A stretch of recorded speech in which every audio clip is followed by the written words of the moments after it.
Hello అండి. Good morning. ఇప్పుడు నేను స్ప్రౌట్స్‌ని ఎలా తయారు చేసుకోవాలో చెప్తాను. నచ్చితే మీరు ఒకసారి ట్రై చేయండి.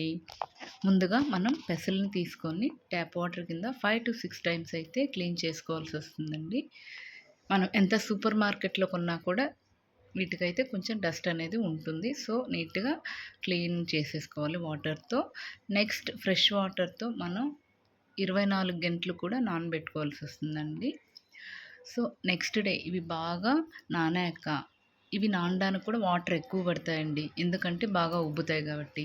నెక్స్ట్ డే నానాక మనం ఈ వాటర్‌నంతా వంపేసుకొని ఒక కాటన్ క్లాత్‌లో ఈ పెసలను వేసుకోవాలండి. తడి లేకుండా కూడా. వాటర్ అంతా కూడా బాగా ఆరేటట్టు చూసుకొని ఒక కాటన్ క్లాత్‌లో మూట కట్టేసుకోవాలండి.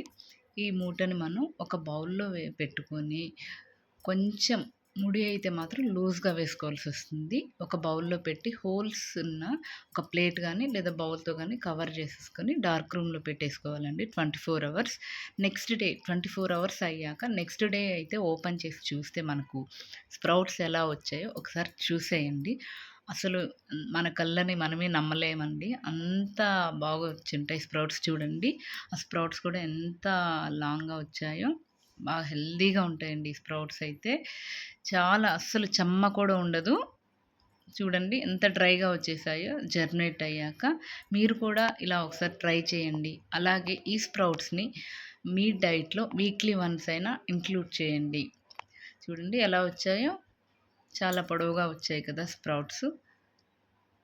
ఇవి అందరికీ తెలిసిన విషయమైనా ఇప్పటికీ కొంతమంది స్ప్రౌట్స్ సరిగ్గా రావట్లేదు, పొట్టిగా వచ్చాయి అలా చెప్తుంటారు. కానీ నేను చెప్పిన మెథడ్‌లో ఒక్కసారి ట్రై చేసి చూడండి. ఈజీగానే మనం స్ప్రౌట్స్‌ని తయారు చేసేసుకోవచ్చు. ఈ వీడియో నచ్చితే ప్లీజ్ సబ్స్క్రైబ్ చేసుకోండి. Thank you so much.